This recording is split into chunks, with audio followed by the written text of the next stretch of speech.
Augusto Vicente Malaquias, Ministério Público de São Paulo.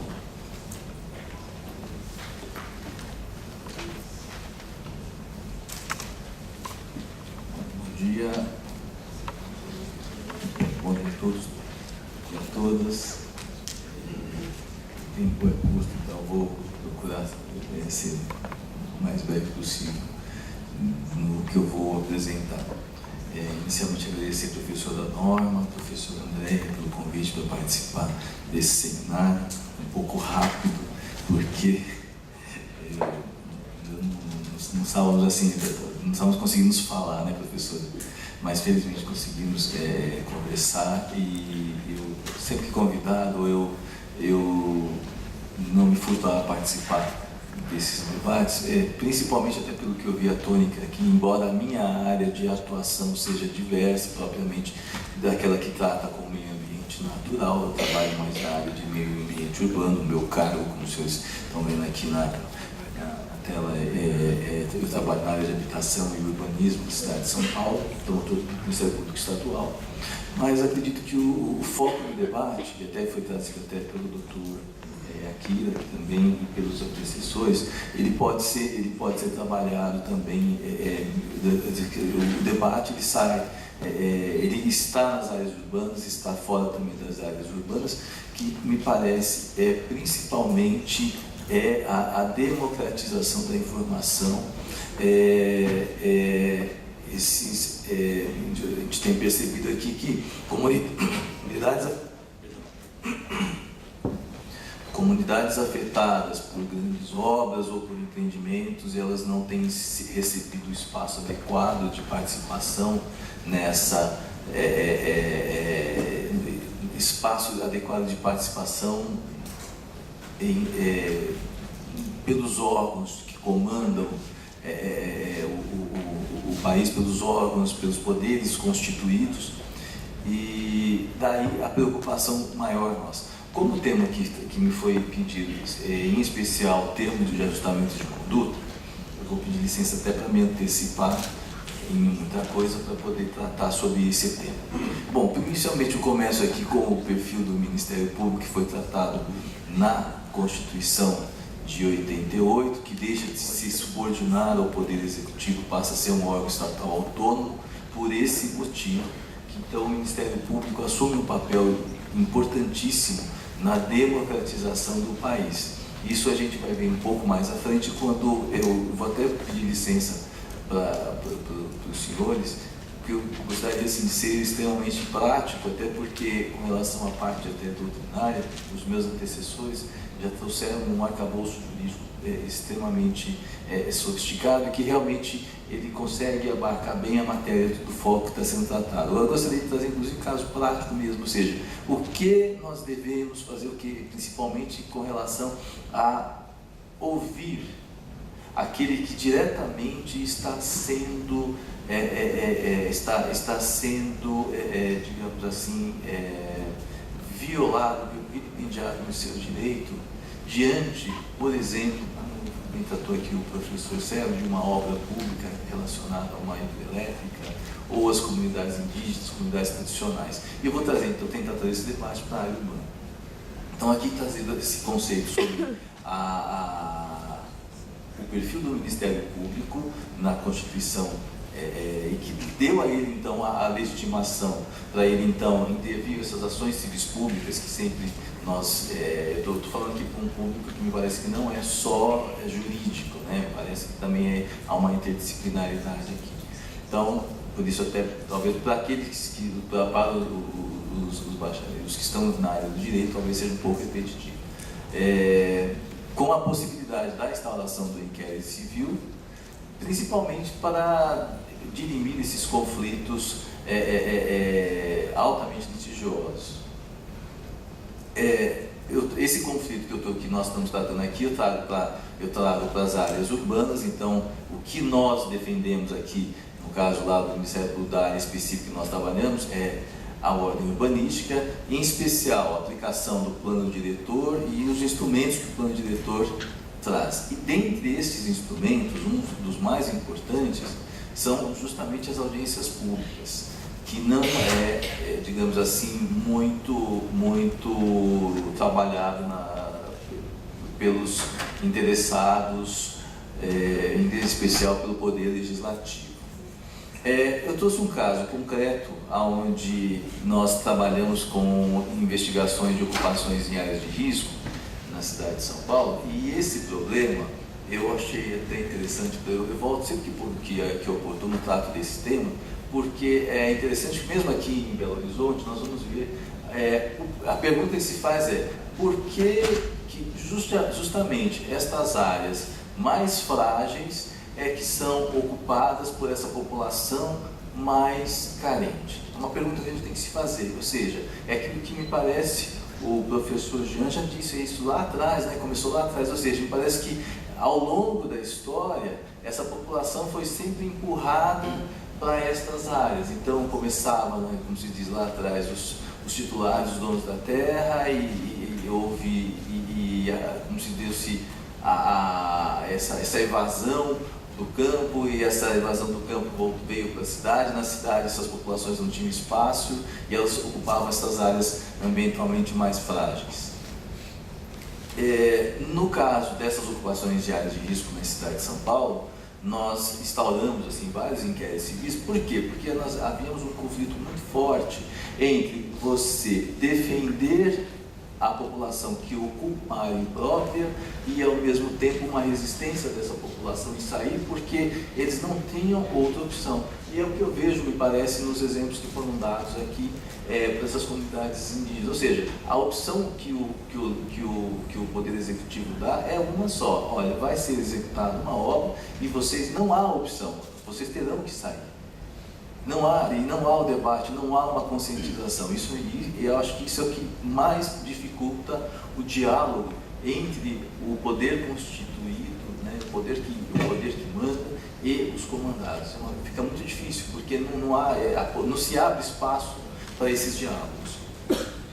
Nós, em razão de várias ações judiciais, inclusive com liminares, como bem lembrou agora o professor Célio, que o presidente do Tribunal de Justiça caçava muitas delas, nós conseguimos liminares em primeira instância e muitas vezes em segunda instância a liminar era cassada unilateralmente por decisão monocrática mesmo do presidente do tribunal, porque ela era contrária ao interesse público, que no caso diga-se o interesse da fazenda pública do município, que questionava dizendo, olha, o Ministério Público está querendo assumir o papel do Poder Executivo, e não é esse o papel do Ministério Público. E aí nós argumentávamos no sentido contrário. Não, o que nós não estamos querendo, o que nós postulamos é que seja dada uma destinação. As pessoas não podem habitar, conviver com situação de risco à sua própria vida. Alguma providência tem que ser adotada. Muitas liminares foram obtidas, outras foram cassadas, e isso resultou que nós conseguimos então celebrar com a Prefeitura de São Paulo um termo de ajustamento de conduta para tentar disciplinar essa matéria. E aí vem o objeto aqui da nossa intervenção, que viria a ser esse termo de ajustamento de conduta, um instrumento do qual o Ministério Público se vale para impor uma obrigação de fazer ou não fazer ao infrator, no caso aqui da ordem urbanística. Neste caso aqui, esse infrator era o poder público municipal, mas isso refletiria diretamente naquelas pessoas que estão ocupando estas áreas, com o objetivo de fixar o reconhecimento da culpa pelo investigado, que então pode ser uma pessoa física, jurídica ou poder público, no caso que nós apresentamos foi o poder público, a elaboração de um plano de prevenção e reparação de danos e a imposição de uma sanção, que venha a ser uma multa pelo descumprimento da obrigação. Neste caso específico, nós tivemos um auxílio muito grande das universidades, por intermédio do IPT, da Fundação da Universidade de São Paulo, e da Unesp, e a Fundação, no caso da Fundunesp, que eles, na verdade, os profissionais, os profissionais destas fundações, foi que fizeram um mapeamento da cidade de São Paulo, indicando onde haviam áreas de risco, onde havia necessidade de intervenção mais grave, com remoções dessas famílias, que tipo de obra seria necessário. E a nossa preocupação era de que nós não queríamos de forma alguma tão somente a remoção das famílias. Aqueles casos onde era possível as famílias retornarem para suas casas, isso não se questionou, inclusive, também a titularidade destas áreas. Grande parte destas áreas eram áreas públicas e não se questionou isso. Aí nesse ponto nós não levamos isso avante, porque o que mais interessava era que essas famílias continuassem a ter sua habitação com o mínimo de dignidade, digamos assim, possível. Então, dentro dessa prática, o mínimo de dignidade seria, pelo menos ainda por mais modesta que fosse essa habitação, em condições seguras. Eram muito comuns, ainda isso no Brasil todo, aqui em Minas Gerais, inclusive, até devido até ao relevo aqui do estado, né? É muito comum que ocorram esses deslizamentos de terra. Geralmente são crianças, né? Até eu gosto de dizer que geralmente são crianças que ficam nas suas casas durante o dia, o irmão mais velho cuidando do irmão mais novo, os pais saem para trabalhar fora e eles aqui, durante essas enxurradas que eles padecem com as suas vidas. Então a nossa preocupação era que não se preocupou com titularidade, se você tem ou não tem. Muitas vezes algumas dessas áreas eram áreas particulares, o proprietário, se quisesse que fosse então posto lá o seu direito, porque a gente queria que aquela população que habitava essas áreas, se fossem públicas ou particulares, elas tivessem o mínimo de dignidade possível.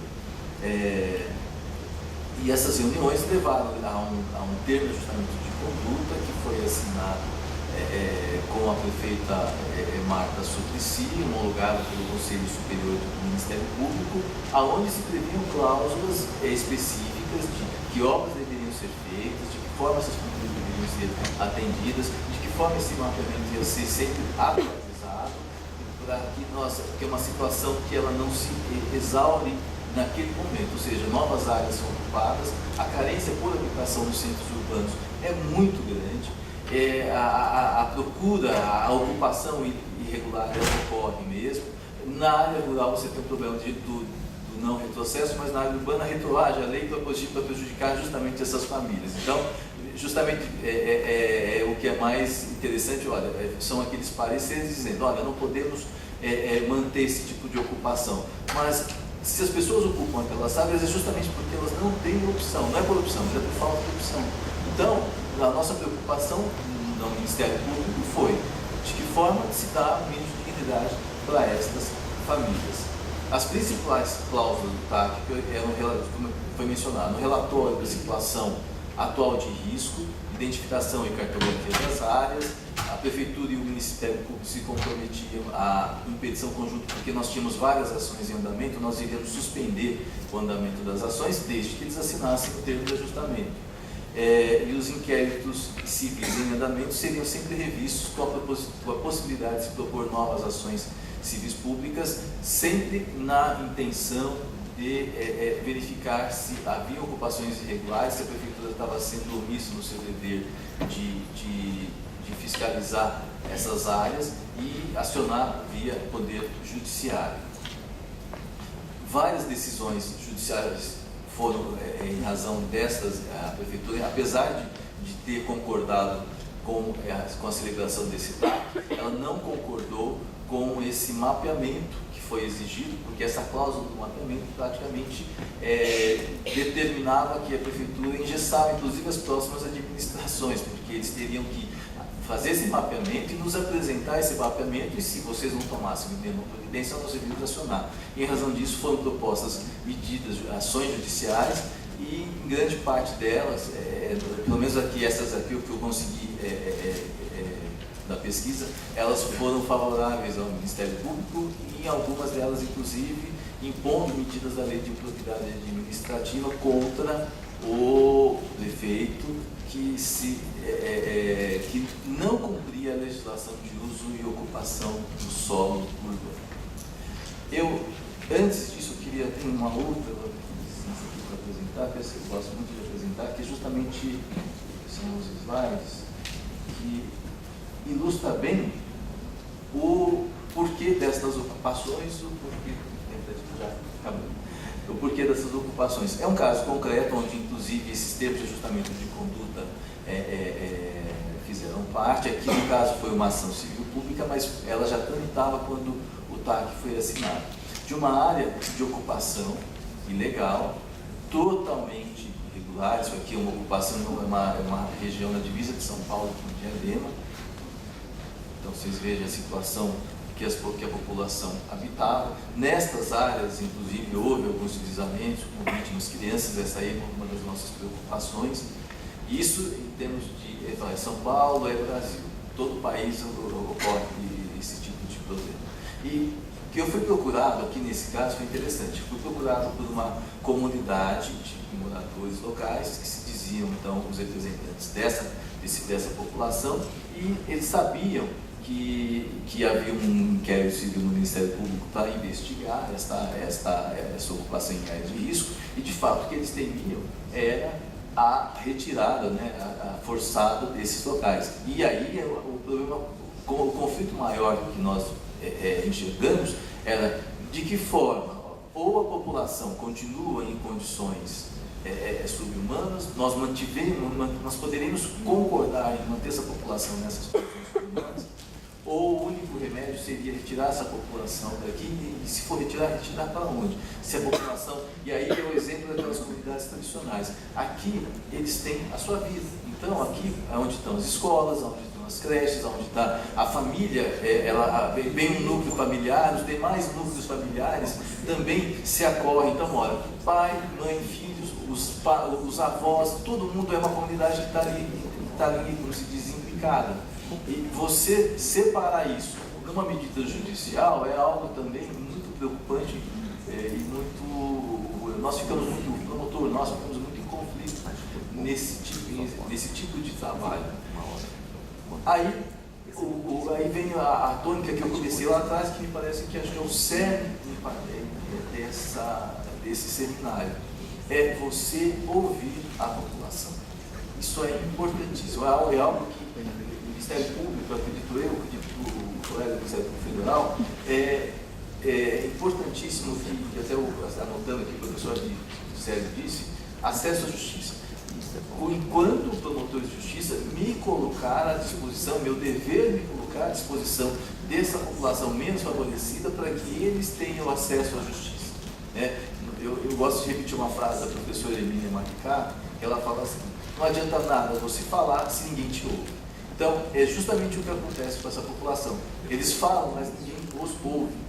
E é esse o papel principal, me parece, do Ministério Público, em ser procurado, ser a voz dessa população, em especial menos favorecida. E aí entra, então, as comunidades tradicionais, indígenas, comunidades quilombolas, estas comunidades que estão em fragilidade, em áreas ambientalmente frágeis, fragilidade social. E isso esse trabalho foi feito por quê? Porque nós ouvimos essas comunidades, levamos essas... Eu estou passando rápido em razão do tempo. Levamos essa questão para o Poder Judiciário, e lá nós fizemos um acordo, aqui no caso judicial, aonde se propôs que essa população aqui, nesse mapeamento, não sei se está bem claro, bem nítido, umas áreas com cruzes, porque são áreas onde a população realmente teria que ser retirada. O que houve? Nós conversamos com a população, recebemos eles na promotoria, a ação foi proposta, o proprietário, chamamos o proprietário da área concordou em abrir mão da sua titularidade de domínio da área em favor desta área, porque não adiantava mais agora ele pleitear uma integração de posse, que inclusive ultimamente na cidade de São Paulo, devido a esse bom imobiliário, não sei se aqui em Belo Horizonte está ocorrendo, até pedir licença para os presidentes, o número de reintegrações de posse, além do caso Pinheirinho, que acredito que todos aqui devem ter ouvido falar, além desse caso Pinheirinho, o número de reintegrações de posse na cidade de São Paulo é absurdamente elevado. Isso, e por que essa pergunta? Porque agora, exatamente agora, os proprietários, diga-se proprietários, alguns títulos são até de duvidosa legalidade, questionam na justiça a posse das suas terras. Algum motivo tem ligado à especulação imobiliária. Eles estão há muito tempo, essas áreas não cumpriam cumpriam a sua função social, nunca cumpriram a sua função social, foram ocupadas. De fato, o poder público está sendo muito leniente em implementar aquelas medidas do Estatuto da Cidade que visa obrigar o proprietário a dar a função social da propriedade.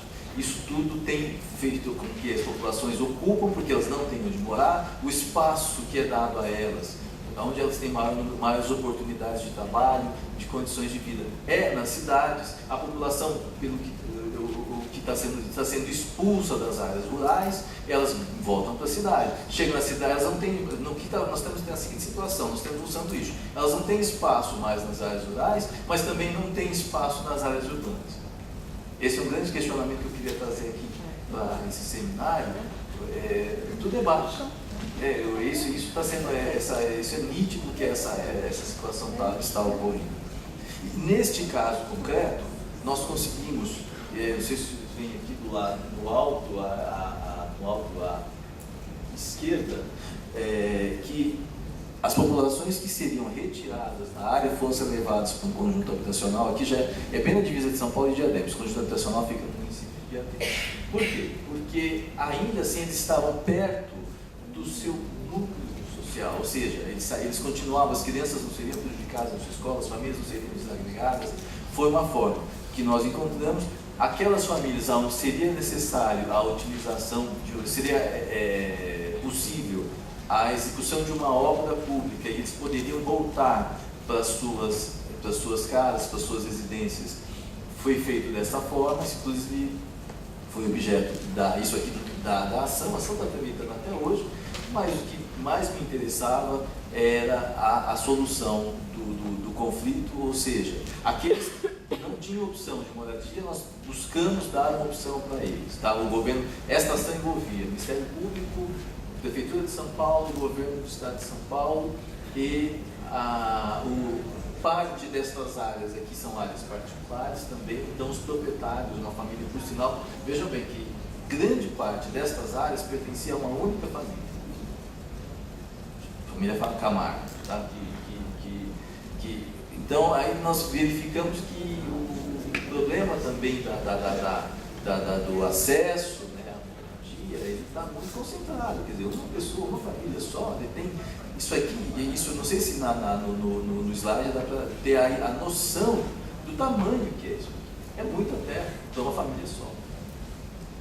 Que não fez nada, permitiu a ocupação. O poder público também foi omisso, também permitiu a ocupação de risco, é lógico. Mas, de qualquer forma, o debate que está sendo travado, que eu busco aqui trazer para vocês, de que a ocupação nas grandes cidades, a falta de moradia, principalmente, aqui nós conseguimos chegar a um resultado, pode não ter sido o melhor resultado, mas foi o que foi possível, graças a um diálogo com a comunidade.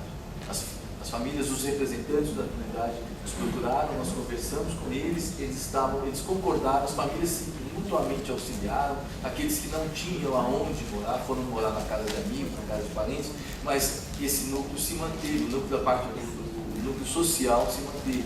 Não foi aquela dispersão de pessoas mandando para, como acontece principalmente em São Paulo, que se criam as Coab. Então aqui nós estamos na zona sul de São Paulo, cria-se uma Coab na zona leste, no extremo da zona leste de São Paulo. E se você quiser ter acesso à sua casa própria, você vai ter que se deslocar em média 40 quilômetros. Quer dizer, você vai ter que mudar a sua vida completamente. E os espaços, e não há mais também investimentos em habitação para a população de baixa renda também. Tem sido visto isso, mesmo com Minha Casa Minha Vida, não tem sido na cidade de São Paulo expressivo. Isso tudo é muito preocupante. E eu trago isso para esse debate. Primeiro, foi uma intervenção, por modesta que seja, do Ministério Público, neste caso concreto, que é importante pontuar. É importante pontuar principalmente a possibilidade do debate, ouvir a população afetada, e esta população afetada, ela contribuiu com o poder público para que nós conseguíssemos minimizar um pouco os efeitos dessa ocupação desordenada do solo. É isso, foi. Desculpa. que eu queria trazer uma pequena contribuição.